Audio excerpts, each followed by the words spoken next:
নমস্কাৰ। আজি মই পাঠ কৰিবলৈ লৈছোঁ ডক্টৰ মৃদুল শৰ্মাৰ গল্প মকৰা তন্ত্ৰ বা কচুপাতৰ পানী।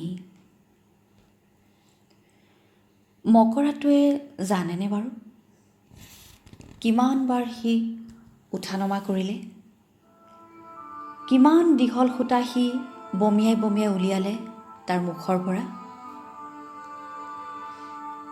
কিমানবাৰ সি সোঁ বাওঁ ওপৰতল কৰি সৃষ্টি কৰিলে তাৰ জীৱনৰ আহাৰ্য যোগান ধৰাৰ আহিলা।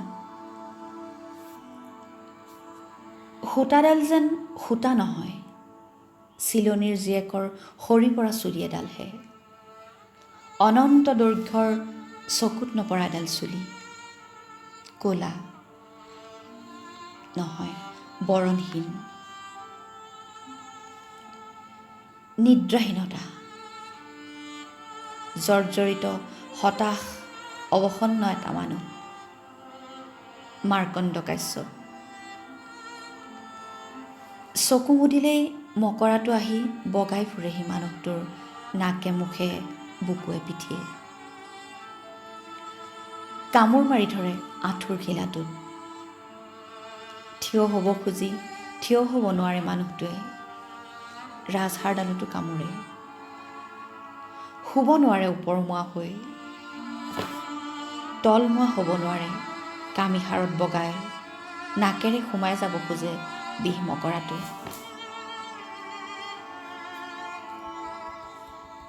মাৰ্কণ্ড কাশ্যপ সদ্য যৌৱন অতিক্ৰান্ত এটা সুঠাম সবল স্বচ্ছল মানুহ, আত্মনিৰ্ভৰশীল আত্মমৰ্যাদা সম্পন্ন মানুহ। দেউতা আহাচোন অকণমান, শিশুপুত্ৰই কেইবাবাৰো চিঞৰি চিঞৰি মতাৰ পাছতো মাৰ্কণ্ড কাশ্যপ বহাৰ পৰা উঠিব নোৱাৰে। ভৰিৰ পতাত মকৰাটো গজাল হৈ লাগি ধৰে। টেলিভিছনৰ পৰ্দা খহাই যেন ঢল বৈ আহিব কোঠাটোলৈ। ইমান শুৱনি যন্ত্ৰটোত শুৱনি হ'বলৈ যত্ন কৰি নিজকে সজাই তোলা গাভৰুজনীয়ে কি সুন্দৰ মনোমোহা হাঁহি এটা মুখমণ্ডলত গজাল মাৰি লগাই লৈ পাঠ কৰি গৈছে মানুহৰ অবৰ্ণনীয় যন্ত্ৰণাৰ খবৰ ধাৰাবাহিকভাৱে। মিলা নাই, অকণো খাপ খোৱা নাই। শিয়ালি জীয়ালি জোনাকত ফুলা মনোভৱ একোডৰা লৈ এজাক মানুহ জৰ্জৰিত, ডাৱৰীয়া মনৰ ভবিতব্যই কৰা ইটিকিঙত সিহঁত ক্ষুব্ধ উত্ত্যক্ত, ইটোৱে চাই সিটোৰ চকুলৈ কিবা দেখাৰ আশংকাগ্ৰস্ত সম্ভাৱনাৰে। সকলো শেষ হৈ যোৱাৰ পাছতো কেৱল পাগলেহে হাঁহিব পাৰে। অচিনাকি বনৰীয়া লতা একোডালে যেন জপতিয়াই ধৰে ক্ৰমশঃ আটাইকে। টেলিভিছনৰ কেমেৰা আহিছে যেতিয়া হাঁহিব লাগে, এটা ধাৰণা। বানপানীৰ আগতে একেজন কেমেৰামেন আহি ফটো তোলোতে দেখোন আগতীয়াকৈ চবকে কৈছিল, আপোনালোকে মুখত হাঁহি এটা ৰাখিব দেই। টিভিটো বন্ধ কৰিবলৈ বিচাৰি থকা সুযোগটো দিয়াৰ বাবে পুত্ৰলৈ কৃতজ্ঞতাৰ ভাৱ এটা আহি মাৰ্কণ্ডক খুন্দিয়াই দিলেহি। লৰালৰিকৈ পুত্ৰই খেলি থকা কোঠাটো পালেগৈ মানুহটো। কি হ'ল, এই জম্বিকেইটা মাৰি দিব পাৰিবা?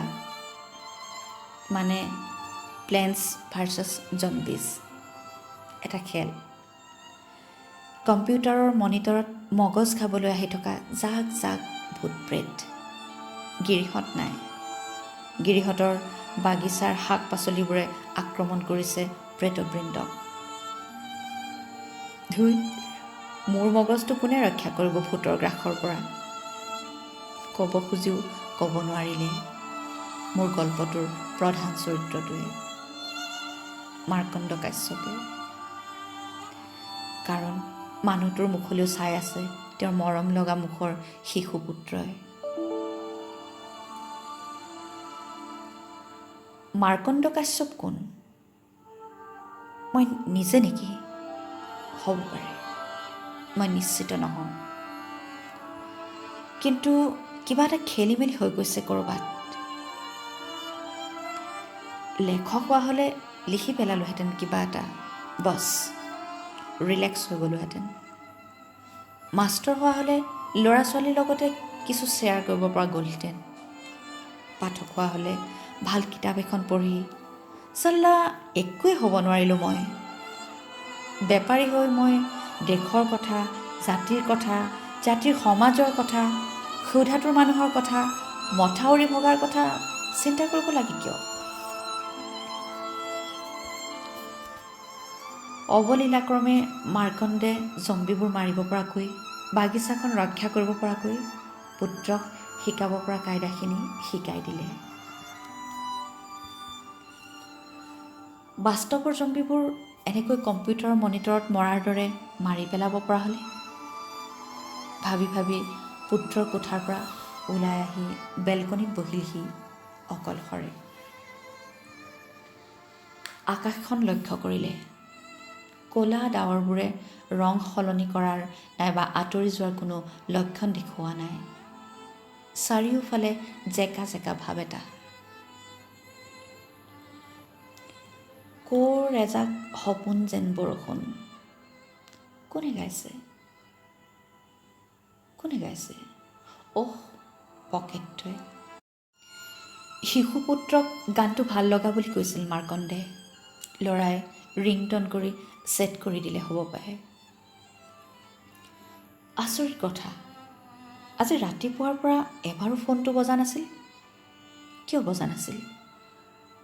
কোনেও মোক বিচৰা নাছিল? মই ইমান পেলনীয়া হৈ গ'লোনে? আকৌ ক'ৰ এজাক সপোন যেন বৰষুণ। ফোনটো ৰিচিভ কৰিলে মানুহটোৱে। হেল্ল', দাদা, মই সিদ্ধান্তই কৈছোঁ।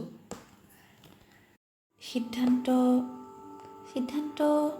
কোন সিদ্ধান্ত? মনত নপৰিল, তথাপি ক'লোঁ, কোৱা, কেনে আছা? আছোঁ আৰু দাদা। সিদিনা যে কথাবোৰ পাতিছিলোঁ, সেইবোৰৰ প্ৰসংগতে আপোনাক কল এটা কৰিলোঁ দাদা। সেইবোৰ কোনবোৰ? কোৱাচোন। মানে দাদা, সেইবোৰে দেখিছে চব চেছ কৰি পেলাব এতিয়া। সাধাৰণ প্ৰাইজ এটাৰ কাৰণেও মানুহ ইমান তললৈ যাব লাগেনে? আপুনি মই লিখা মেলা কৰা মানুহবোৰে যদি এইবোৰ কথাত বিৰোধিতা নকৰোঁ, সেয়া সিদ্ধান্ত। ৰ'বচোন, কি প্ৰাইজ? কিহৰ প্ৰাইজ? মই একো বুজা নাই হে। কেলে দাদা, সেই যে দিল্লীৰ পৰা দিয়ে প্ৰতি বছৰে ভাৰতৰ প্ৰতিটো ভাষাৰ আউটষ্টেণ্ডিং কিতাপখনক। অ' সেইটোৰ নেগুৰত ধৰি কি পাবাহে তোমালোকে? সেইটো দেখোন পণ্ডিত বোলা মানুহবিধে ঠিকা হিচাপতে লৈয়ে থৈছে। কমিশ্যনৰ অংকটো যাৰ লগতে মিলে তাকে দিয়ে। সেইবোৰলৈ মোক টানিছা কিয়? মই যে কিবা লিখিছিলোঁ সেয়া আছিল মোৰ মানুহজনীৰ মন জয় কৰিবলৈ লিখা কবিতা বোলা এবিধ চিঠি। বিয়া পাতিলোঁ, বাচ্চা হ'ল, এতিয়া কবিতা মৰিল। এতিয়া মই বেপাৰী মানুহ, 100% বেপাৰী। গতিকে আদাৰ বেপাৰীক জাহাজৰ খবৰ দি একো লাভ নাই তোমাৰ, বুজিলা? হয় দাদা। ফোনটোৰ ভিতৰৰ পৰা ওলোৱা কণ্ঠটোৱে কিছু ইতস্ততঃ কৰিলে আৰু ক'লে, হ'ব, ৰাখিছোঁ দিয়ক। ফোনটো কাট খাই গ'ল। হে প্ৰভু, কি হৈছে মোৰ? কিনো দুৰ্ঘোৰ মায়াৰ গ্ৰাসত পৰিলোঁ। মই বাৰু পাগল হৈছোঁ নেকি? যদি হোৱা নাই, কি তুমি পাগল হৈছা সিদ্ধান্ত? ক্ষমা কৰিবা। প্ৰেয়সী পত্নী সোমাই আহিল কোঠাটোলৈ।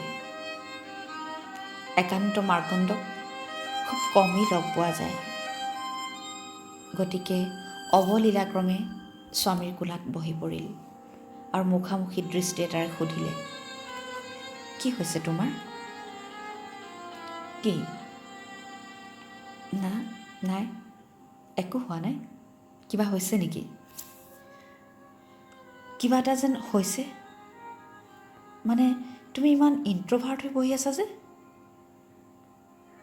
কোনোদিনে তোমাৰ এইটো ৰূপ মই দেখা নাই। মোৰ ভুল হৈছে যদি ক্ষমা কৰিবা। ভালপোৱাত হেনো ক্ষমাৰ স্থান নাই। মোৰ আগমঙহ, মোৰ চেনাই।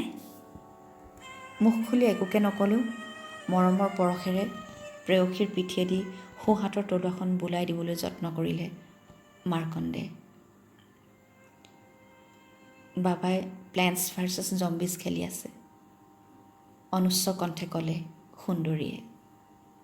মনে মনে ভাবিলে মানুহজনে মোক এই মুহূৰ্তত আগতকৈও সুন্দৰী দেখক। কিন্তু মাৰ্কণ্ডে বহুত যত্ন কৰিও নিজৰ হাতৰ তলুৱাখনলৈ মনৰ মৰমখিনি নমাই আনিব পৰা নাই। মৰমখিনি যেন গোট মাৰি ডিঙিৰ তলৰ কোনোবা এখিনিত লাগি ধৰিলে। কিবা এটা কোৱাচোন, বিয়াৰ আগৰ কথাবোৰৰ নিচিনা, কবিতা লগা কিবা এষাৰ।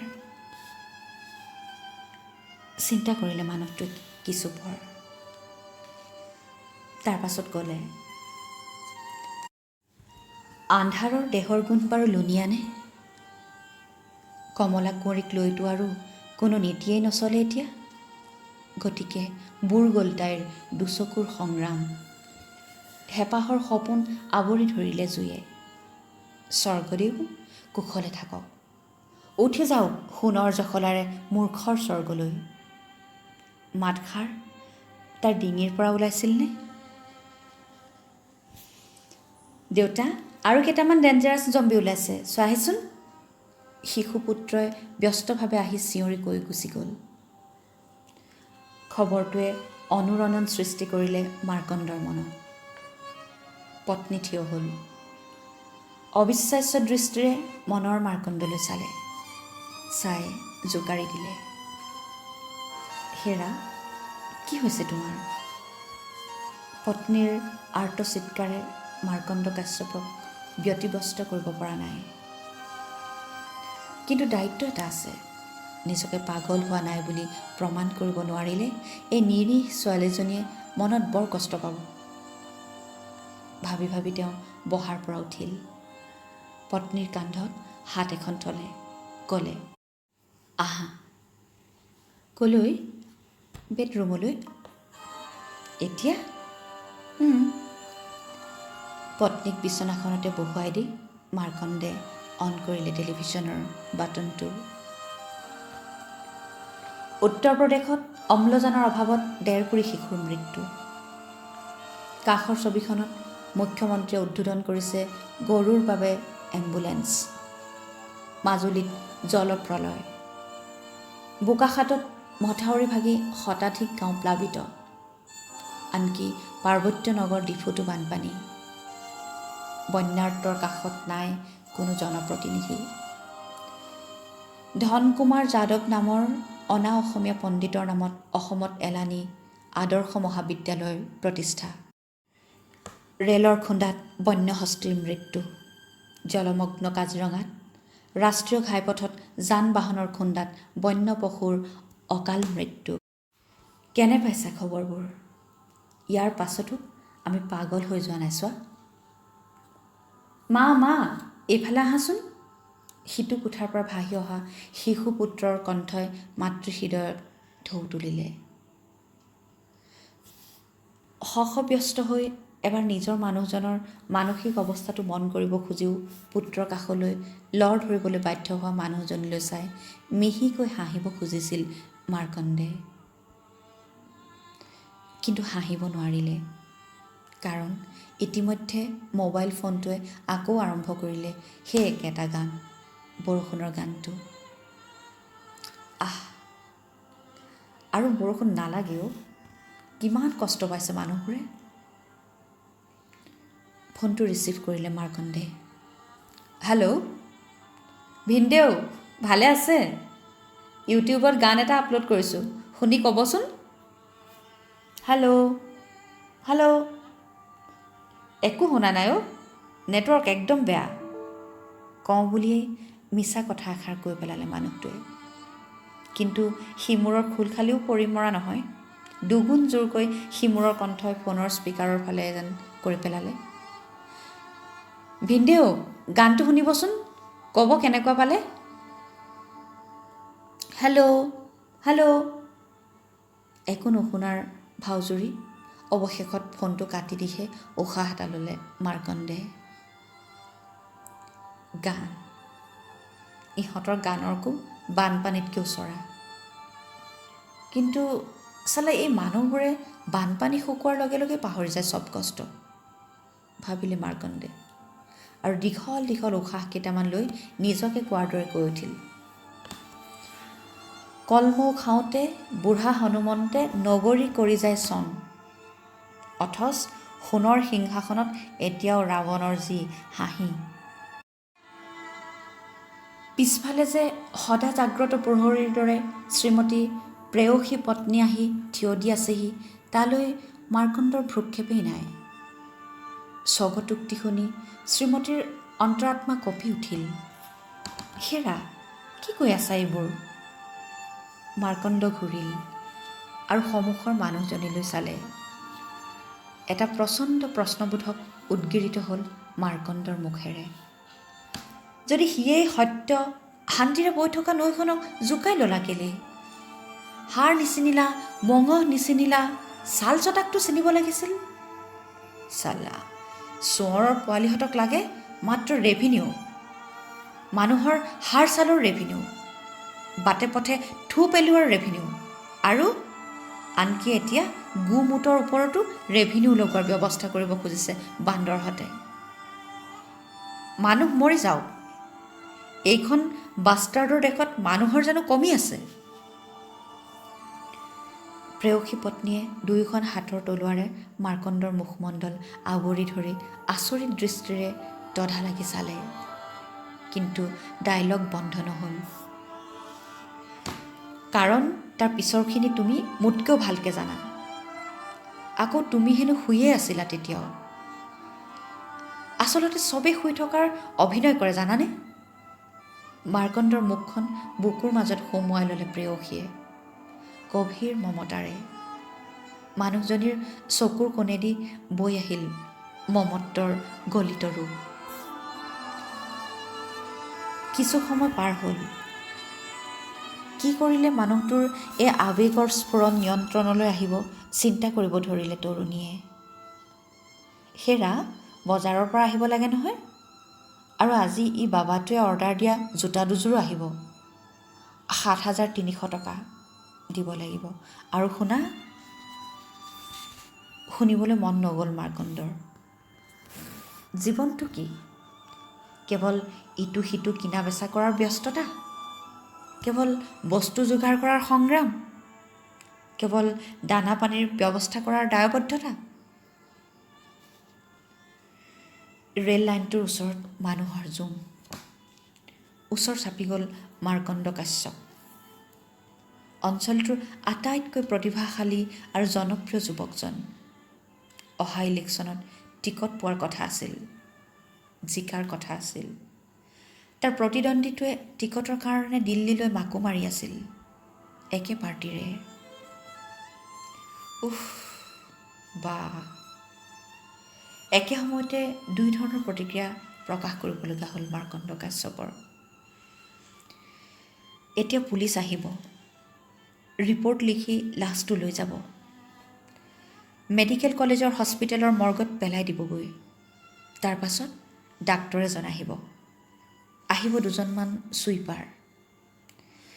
ছুইপাৰ দুজনে প্ৰথমে মদ্যপান কৰিব।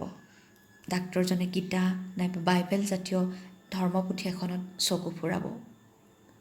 ছুইপাৰ দুজনে ডাক্তৰৰ নিৰ্দেশত লাছটোৰ কোনো কোনো অংশত কাটিব। ডাক্তৰে চাব আৰু ৰিপৰ্ট লিখিব। এইমাত্ৰ যে পষ্টমৰ্টেম কৰিলা, কাৰ দেহা সেইটো? তুমি যে লিখিলা আ হেল্ডি য়াং বডি, মেল, 5.7 ইঞ্চ, কি পালা তাৰ পেটত? তাৰ কপালত বিধাতাই লিখাখিনি চালানে? তোমাৰ কপালখন চাইছানে কেতিয়াবা প্ৰি মৰ্টেম কৰি? পুতি থবা কপালখন, লাও হৈ গজিব, গেলাতে টেঙা দি ফুল হৈ ফুলাব তোমাৰ ভৱিষ্যত। শেষ পাইটোলৈকে খৰচ কৰাৰ পাছতো ঘৰটো নোলাবগৈ। বেংকে টকা দিবলৈ বুলি প্ৰথমে কথা পাতোঁতে পাৰিলে ভৰিতে ধৰিব, পাছত কিন্তু পাভলুটি মাৰিব।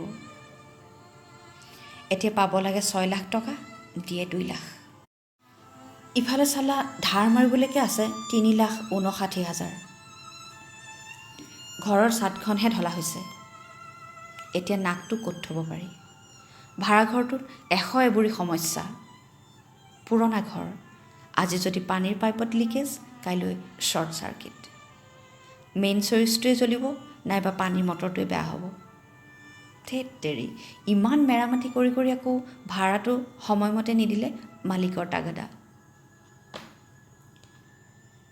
ইমান কষ্ট কৰি এটা ব্যৱসায় প্ৰতিষ্ঠা কৰাৰ পাছত 20-25 লাখ টকাৰ লাভ জমা কৰাৰ পাছত মাৰ্কণ্ডে ভাবিছিল চব লাইনত আহি গ'ল, লাইফটো ট্ৰেকত আহি গ'ল, এতিয়া আৰু টেনশ্যন নাথাকিব। আৰু এতিয়া ভিখাৰী আৰু মোৰ মাজত পাৰ্থক্য কি? বীৰেন্দ্ৰ বিক্ৰম হাজৰিকাৰ মৃত্যুৱে কাৰ কপাল ফুলালে সেইটো লক্ষণীয় হ'ব। বাতৰি কাকতৰ ভাষ্য, টিভি চেনেলত বিশেষজ্ঞৰ বিশ্লেষণ। কিন্তু বীৰেন্দ্ৰ বিক্ৰমৰ অথৰ্ব পিতৃ মাতৃৰ হৃদয়ৰ বিশ্লেষণ কোনে কৰিব? কোনে পুৰাব বীৰেন্দ্ৰৰ যুৱতী পত্নী পূৰবীৰ মনৰ ক্ষত? পিছদিনা গণেশগুৰি ফ্লাইঅভাৰখনৰ তলত ব্যস্ততাপূৰ্ণ বজাৰত প্ৰচণ্ড বিস্ফোৰণ। বহু লোক নিহত, বহুতো আহত। মাৰ্কণ্ড পাগল হোৱা নাই কিয়?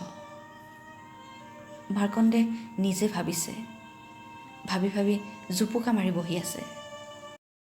বাহ, কাৰ স্পৰ্শত কোন ৰজা হয়, কাৰ ছত্ৰভংগ যোগ পৰে কেতিয়া, দুঃশাসনে কাৰ বুকুৰ তেজ পি খায়।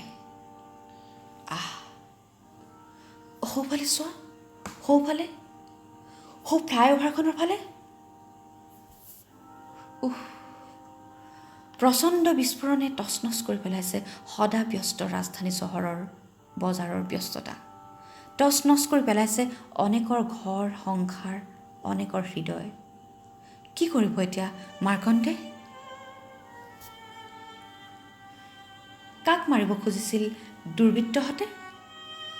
হিচাপৰ গোলমাল হোৱা নাইতো? ফুলেশ্বৰী এনেই কোৱা নাছিল। দেৱতাৰ নিৰ্দেশত লগ্ন গণনাত মঙলতীয়ে বাৰে বাৰে ভুল কৰেই যেতিয়া মোলৈ নেঘেৰি টিঙেই ভাল। তেজ নোখোৱা দেৱতাই সঁচা। কিমান মঙহ খুৱাম দেৱতাক? মাৰ্কণ্ড পাগল হৈ যাব। ঘৰ আহি পাই বজাৰৰ খালী মোনাটো কাষতে থৈ বাৰাণ্ডাৰ চকীখনত অৱসন্ন হৈ বহি পৰা মাৰ্কণ্ডক দেখি আগতকৈও আচৰিত হ'ল তৰুণী, মাৰ্কণ্ডৰ প্ৰেয়সী পত্নী। সন্মুখৰ পৰা নিজৰ মানুহটোক এবাৰ চাবলৈ মন গ'ল যদিও কামটো কৰিবলৈ তাই বুকুত অকণো সাহস বিচাৰি নাপালে। কোনোমতে মাৰ্কণ্ডৰ কান্ধত হাত এখন ৰাখি সুধিব খুজিলে, কি হৈছে? বুজাব খুজিলে, তুমি ভাগি পৰিবলগীয়া একো হোৱা নাই, অন্ততঃ মই আছোঁ তোমাৰ কাষত। দেউতা, বৰ ডাঙৰ জম্বি এটা ওলাইছে। আন এটা জম্বিৰ ডেডবডি এটা হাতত লৈ চবকে কোবাইছে, আহাচোন। ৰবৰ সময় নাই। সৰু ল'ৰাটোৰ কপালত বিন্দু বিন্দু উত্তেজনা বিৰিঙি উঠিছে। মাৰ্কণ্ডে বুজিলে দুয়োকে।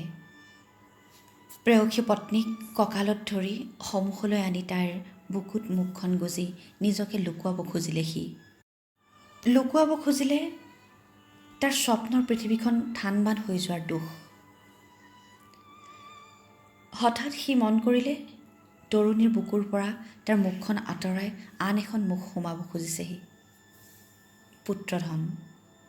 কচুগুটি ল'ৰাটোৱে মাকৰ বুকুখন একমাত্ৰ তাৰ বুলি ভাবে। মাৰ্কণ্ডে মুকলি হৈ এবাৰ পুত্ৰৰ মুখ আৰু এবাৰ মাতৃৰ মুখলৈ চাব খুজিলে। পুত্ৰৰ মুখখন মাকৰ বুকুৰ উমত লুকাই পৰিছে। কেৱল ঘন ক'লা চুলিখিনিয়ে তাৰ মুখমণ্ডলৰ উজ্জ্বলতাক লুকুৱাই ৰাখিব খুজিছে।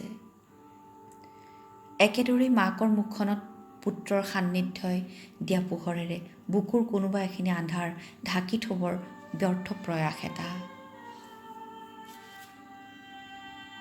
তৰুণীলৈ খুব দুখ লাগে মাৰ্কণ্ডৰ। বহু প্ৰাচুৰ্যৰ মাজত উপজা ছোৱালীজনীৰ বহু সম্ভাৱনা আছিল,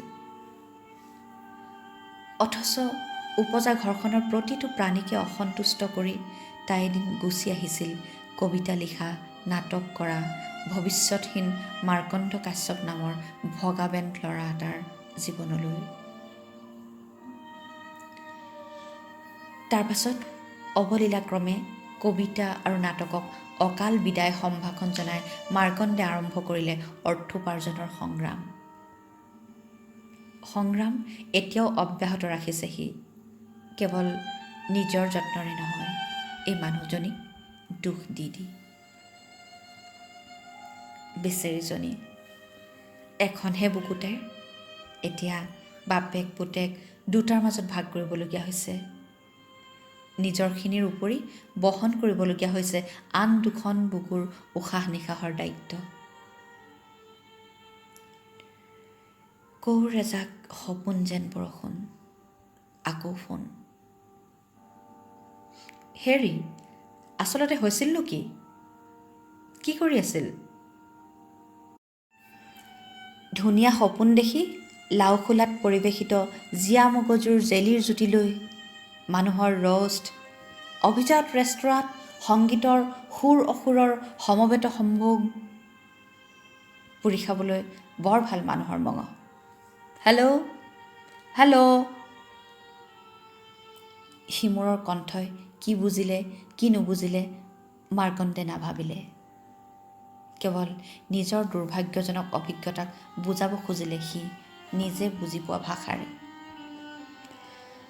তাৰ মনত ভাহি উঠিল এখন ভয়ানক চিত্ৰকল্প। বিস্ফোৰণৰ লগে লগে হাই উৰুমি, দৌৰা দৌৰি আৰু তেজ ধোঁৱাৰ ৰহস্যময় ব্যস্ততাৰ লগে লগে কোনেও দেখা নোপোৱা বনৰীয়া ঘোঁৰাজাকৰ দৌৰা দৌৰি আৰু প্ৰভুভক্ত কুকুৰজাকৰ অস্থিৰতা বিলীন হৈ গ'ল তাৰ অস্থিৰ মনটোৰ কোনোবা এটা বিন্দুত। এৰা, নিৰাপত্তাইতো ঘাই কথা। তাৰ সুধিবলৈ মন গৈছে চবকে। বৰ ধুনীয়াকৈ পলাই ফুৰিব পাৰোঁ মই, আপুনি পাৰেনে?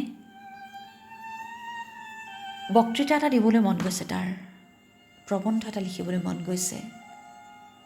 কলেজত পঢ়ি থাকোঁতে দূৰৰ পৰা লক্ষ্য কৰা তৰুণীৰ মুখমণ্ডলৰ হাঁহিটোৱে বিদীৰ্ণ কৰা তাৰ অন্তৰখনে অনুভৱ কৰাৰ দৰেই অনুভৱ কৰিছে সি এটা তীব্ৰ তাৰণা। তাৰ ৰচনাৰ বিষয় হ'ব তেল সনা বাঁহত বগোৱা বান্দৰৰ খেল। তাৰ ক'বৰ মন গৈছে দৃশ্যমান আৰু অদৃশ্য সকলো শক্তিকে। হুংকাৰ তোমালোকৰ দুয়োপক্ষইতো দিয়া। আৰে ভাই, তুমিতো এইখন খেলকে খেলিব খুজিছিলা।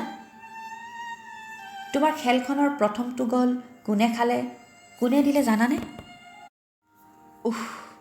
নতুনকৈ কিনা গাড়ীখনতে উঠি সেই 4 মহীয়া সন্তানৰ পিতৃ মাতৃহাল বাৰু পোনে পোনে স্বৰ্গলৈকে গ'ল। তোমালোক কেনি গ'লা ভাই? আৰু মোৰ কল্পনাৰ সেই ল'ৰা ছোৱালীহাল বিয়া হ'বলৈ আহিছিল হেনো। প্ৰিয়জনৰ মৰণ নেদেখিলে সিহঁতে ভাগ্যৰ ফেৰত। তোমালোকে নেদেখিলানে তোমালোকৰ প্ৰিয়জনতাৰ মৰণ? তোমালোকৰ সকলো পক্ষই দেখোন জনতাৰ কল্যাণৰ শ্লোগান আওৰাই থকা শুনিছোঁ। মোৰ সোণটো, তুমি এনেকৈ থাকিলে মই কি কৰিম কোৱা? যি পাইছা সেয়ে জীৱন। তৰুণীৰ কণ্ঠ মাৰ্কণ্ডৰ কাণত সোমোৱাৰ কোনো লক্ষণ দেখা নগ'ল। সি যেন কিবা এটা শুনিছে, কিবা এটা যেন দেখিছে সি। শুনা শুনা, ক'ৰবাত নেগেৰা বাজিছে দ্ৰুতলয়ত। আৰু হোৱা লুইতেদি ভটিয়াই গৈছে বিবৃতিব্যস্ত আঙুলি সঞ্চাৰ লেপটপৰ কীবৰ্ডত। তোমাক মৰাৰ দাবীটো মই অন্ততঃ কৰিব পাৰোঁ, মুকলি কৰিব পাৰোঁ মোৰ ৰাজপাট দখলৰ বাট। তীখাবোৰ মঙহ হৈ গ'ল। মঙহাল মানুহবোৰ বহি থকা গাড়ীখন এতিয়া এটা জকা। মাৰ্কণ্ড ৰৈ গ'ল। তাৰ চকু কোনোবা অচিন দিগন্তৰ সুদূৰৰ বিন্দুত বন্দী হৈ পৰিছে। তৰুণীৰ দুগাল উপচাই বৈ অহা চকু পানী তাৰ মুখমণ্ডলতো যে পৰিছেহি, তাক লৈ তাৰ কোনো প্ৰতিক্ৰিয়া নাই। তৰুণীৰ চকু পানী যেতিয়া তাৰ ওঠৰ ফাকেৰে মুখত সোমাল, সি হঠাৎ সাৰ পোৱা নিদ্ৰাগ্ৰস্ত মানুহৰ দৰে উচপ খাই চিঞৰি উঠিল, তেজ তেজ। তাৰ সোঁহাতখনে অৱলীলাক্ৰমে ওঠখন মচিলে আৰু হাতখন চকুৰ আগলৈ আনি চালে। ইতিমধ্যে তৰুণীয়ে খুব জোৰকৈ খামুচি ধৰিছে তাৰ কান্ধখন। সি হাতখনৰ পৰা তাৰ দৃষ্টিকোণ সলনি কৰিলে প্ৰেয়সী পত্নীৰ মুখলৈ। আচৰিত হৈ সি থিয় হ'ল আৰু ক'লে, তুমি কান্দিছা মৌ? কি হৈছে তোমাৰ? কি হৈছে? সি বুকুৰ সমস্ত আৱেগেৰে তৰুণীৰ চকুমুখত হাত ভৰাই আদৰ যাচিব খুজিলে, কিন্তু সি যত্ন কৰাৰ দৰে হৈ নুঠিল কামটো। ব'লা ভিতৰলৈ ব'লা। তৰুণীয়ে তাক লৈ গ'ল। বাবাটো ক'ত? তনুজাহঁতৰ ঘৰত। সি আজি তাতে থাকিব। কিয়? এনেই। তৰুণীয়ে বাৰু কেনেকৈ কয় যে পিতৃ মাৰ্কণ্ডৰ অস্থিৰতা দেখি অকণমানি ল'ৰাটোৰ মনত হ'ব পৰা প্ৰতিক্ৰিয়াৰ প্ৰতি সন্ত্ৰস্ত হৈয়ে তাই তনুজাহঁতৰ লগত কথা পাতি তাক পঠাই দিছে। সিও বায়েক হিচাপে তনুজাক যিহেতু ভাল পায়, গতিকে কামটো সহজ হ'ল। তাই কিন্তু মাৰ্কণ্ডক একো নক'লে। ক'লে, বিকুলদা আহিব বোলে, ফোন কৰিছিল। তাই নক'লে যে মাৰ্কণ্ডৰ সহপাঠী বন্ধু বিকুলক তাইয়ে ফোন কৰি মাতি পঠাইছে ৰাতি থকাকৈ। তাইৰ বুকুত জন্মা ভয়াৱহ ভয়টোৰ কথাও তাই ক'ব নোৱাৰিলে মনৰ মানুহটোক। সি কিয় আহিব? আৰে, তুমি যে আজি বেলেগ ধৰণে কথা কৈছা। নহয় মানে, যিটো দাদাক তুমি হেনো নিজতকৈও বেছি ভাল পোৱা, সি আহিম বুলি কৈছে। ভাল হ'ব, বুজিছা, সি আহিলে বৰ ভাল হ'ব। কথা শেষেই নহ'ল। চোতালত গাড়ী এখন ৰোৱাৰ শব্দ হ'ল। আনদিনাৰ দৰে বন্ধুৰ কাষলৈ উৰা নামাৰিলে মাৰ্কণ্ডে। বিপৰীতে বিচনাখনতে বহি পৰিল সি। ধুমুহাৰ গতিত সোমাই আহিল বিকুল, মাৰ্কণ্ড পত্নীৰ সম্পৰ্কীয় ককায়েক। পৰিস্থিতিৰ বিষয়ে সকলো খবৰ যিহেতু পোৱাই আছিল, গতিকে বিকুলৰ কষ্ট নহ'ল। সি সাধাৰণভাৱে আৰম্ভ কৰিলে, তই চাগে মোক বেয়াই পাই আছ। বহুত দিন হ'ল একেবাৰে সময় পোৱা নাই। আজি কিন্তু একদম ৰাতি থকাকৈ আহিছোঁ। ভণ্টি, তোৰ ওপৰত হামলা দিছোঁ নেকি বাৰু? নাই নাই, তৰুণীৰ কথাক তল পেলাই কৈ উঠিল মাৰ্কণ্ডই। কিন্তু কি খাবি আজি? ঘৰত আলু এটাও নাই। বজাৰলৈ গৈছিলোঁ। দূৰ বাদ দে এইবোৰ কথা, মই চব বজাৰ লৈ আহিছোঁ। বিকুলে মাৰ্কণ্ডৰ কথাৰ বিষয়টো হেঁচা মাৰি ধৰিলে। খোৱাৰ টেবুলত আজি দেখোন তৰুণীয়ে সুৰাপানৰ ব্যৱস্থা কৰিছে। মাৰ্কণ্ড আচৰিত হ'ল, কিন্তু সি মন কৰিছে কথা এষাৰ ক'বলৈকো তাক ককায়েক ভনীয়ে খালে সুবিধা দিয়া নাই। তাৰমানে চক্ৰান্ত, ষড়যন্ত্ৰ। বাহ, অপূৰ্ব ব্যৱস্থাপনা। ভাবি ভাবি সি সুৰাৰ পিয়লাত চুমুক দিলে। তৰুণীৰ বুকুখন মোচৰ খাই গ'ল। তাই কেতিয়াও ভবা নাছিল যে তাইয়ে এদিন তাইৰ মনৰ মানুহটোক তাই বেয়া পোৱা মদৰ পাত্ৰ যতনাই দিব লাগিব বুলি। শোহাটো মাৰিয়েই মুখখন বিকটাই পেলালে মাৰ্কণ্ডে। তেওঁৰ বুকুখন চাগে জ্বলি গৈছে। ভাৱটো মনত খেলোৱাৰ লগে লগে তৰুণীৰ চকুহাল গৰম গৰম লাগিল। তাই আঁতৰ হ'ল কোঠাটোৰ পৰা। কাষৰ কোঠাটোত বহি বহি তাই শুনিবলৈ যত্ন কৰিলে দুয়োৰে কথোপকথন। এতিয়াতো তেওঁৰ কথা বন্ধ কৰিব নোৱাৰি। মাৰ্কণ্ড, তোক চেঞ্চিটিভ বুলি জানো, কিন্তু কিছুমান কথা সহজভাৱে ল'বই লাগিব, বুজিছ? তোক বুজাব পৰা মানুহ মই নহয়, কিন্তু তাইৰ কথা চিন্তা কৰচোন। তই আজি কেইদিনমানৰ পৰা যিখন কৰিছ, তাই বুলিহে কন্দা কটা নকৰাকৈ আছে। মাৰ্কণ্ডে বিকুলৰ মুখলৈ তধা লাগি চাই ৰ'ল। একো নক'লে সি। খালী হোৱা পিয়লাটো মাত্ৰ বিকুলৰ ফালে আগবঢ়াই দিলে। বিকুলে আকৌ ক'লে, জীৱনটোত কি আছে? জন্ম আৰু মৃত্যু। গতিকে এইবোৰ তেনেই ভাতৰ লগত পানী খোৱা কথা হৈ পৰিছে আজিকালি। চবতে পলিটিক্স। তাৰ মূল্য সদায় আমাৰ নিচিনা কমন পিপলেই দিবলগীয়া হয়। এইবোৰ কথা কিতাপত পঢ়ি এসময়ত তয়ে মোক বুজাইছিলি। কচুপাতৰ পানী, বুজিছ? কচুপাতৰ পানী এইবোৰ। ধুত চালা জীৱন। মাৰ্কণ্ডে মুখ মেলিলে, যেন খুব গোপন খবৰ এটাহে দিছে। তেনে ভংগীৰে বিকুলক কাণখন তাৰ মুখৰ ওচৰলৈ আনিবলৈ ইংগিত দি ক'লে মাৰ্কণ্ডে। চোৰাংচোৱাই হেনো খবৰ দিছিল। চিলনীৰ জীয়েকৰ চুলিডালতকৈও আচৰিত আৰু দীঘল এই তলা নলা নোহোৱা সময়ৰ ইতিহাস। আৰে ভাই, তোৰ ইতিহাস নঙঠা ফকীৰ। চব খুল্লুম খুল্লা কৰি দেখাই দিছে তোৰ ইতিহাসে। কাকো ক্ষমা কৰা নাই। কাকোৱেই ক্ষমা কৰা নাই। কিন্তু এতিয়া তুমি তাতে পিন্ধাই দিয়া সোণ ৰূপ মণি মৰকত আৰু প্ৰতিশ্ৰুতিৰে ঢাকি দিয়া কমলা কুঁৱৰীৰ জকা। মানুহৰ জকা দেখিছনে? গলি গলি মঙহ সৰি পৰা পচা পচা গোন্ধোৱা মানুহৰ জকা। শিউৰি উঠিল তৰুণী। উফ, মানুহটোৱে দেখোন একে আচৰণ কৰিবলৈ লৈছে। এই বিকুল দাটোৰনো কি হৈছে? অলপ লাইট কথা পাতিব নোৱাৰে এইটোৱে? হঠাৎ কোঠাটোত প্ৰৱেশ কৰিলেগৈ তৰুণীয়ে। বিকুল দা, তোমাৰ ফোন এটা আহিছে লেণ্ডলাইনত, ধৰি আহাগৈ যোৱা। ব্যস্ততাৰ অভিনয়েৰে বিকুলক কোঠাটোৰ পৰা আঁতৰাই পঠিয়াই মুহূৰ্ততে দুৱাৰৰ খিলি লগাই দিলে তৰুণীয়ে আৰু বহি পৰিল মাৰ্কণ্ডৰ কোলাত।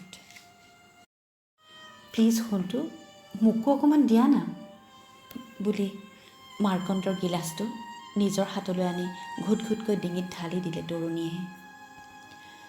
ঘটনাৰ আকস্মিকতাত মাৰ্কণ্ডৰ ৰাগি যেন ফাটি গ'ল। সি তাই বিকটাই দিয়া মুখখন লক্ষ্য কৰি তাইৰ বুকুৰ পুৰণিটো উপলব্ধি কৰিবলৈ যত্ন কৰিলে। বহুত দিন তুমি মোক মৰম কৰা নাই, ময়ো তোমাক মৰম কৰিবলৈ পোৱা নাই দেহা। তৰুণীয়ে মাৰ্কণ্ডৰ ওঠত নিজৰ ওঠযোৰ জোৰকৈ হেঁচি ধৰিলে। মাৰ্কণ্ডে অনুভৱ কৰিলে তীব্ৰ যন্ত্ৰণা।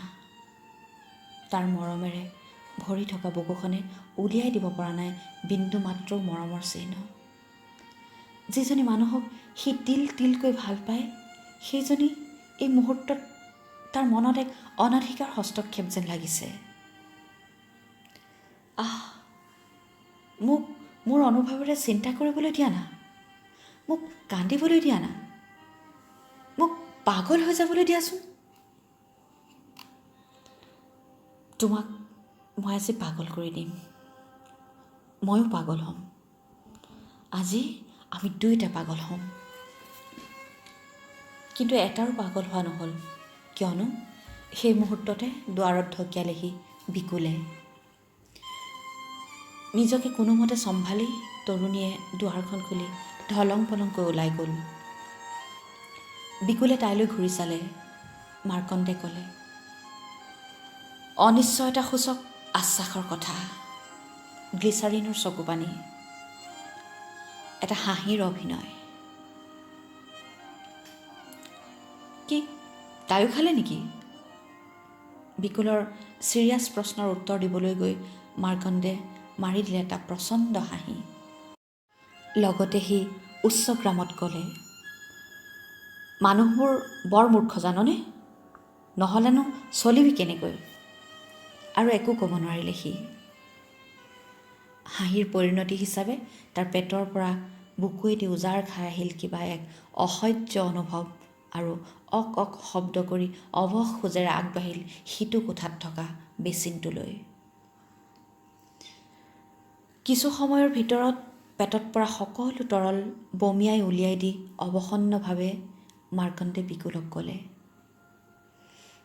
কি আছে খাবি, খাই শুবি, লাভ নাই বুজিছ, তহঁতৰ এই সকলোবোৰ ফুটুকাৰ ফেন, চব কচুপাতৰ পানী। মোক মাল খুৱাই পাহৰাব পাৰিম বুলি ভাবিছ? নোৱাৰিবি। তৰুণীয়ে তোক ভাত বাঢ়ি দিব নোৱাৰিব, কাৰণ তাইও মদ খাইছে। বিকুলৰ নিচা ফাটি গ'ল।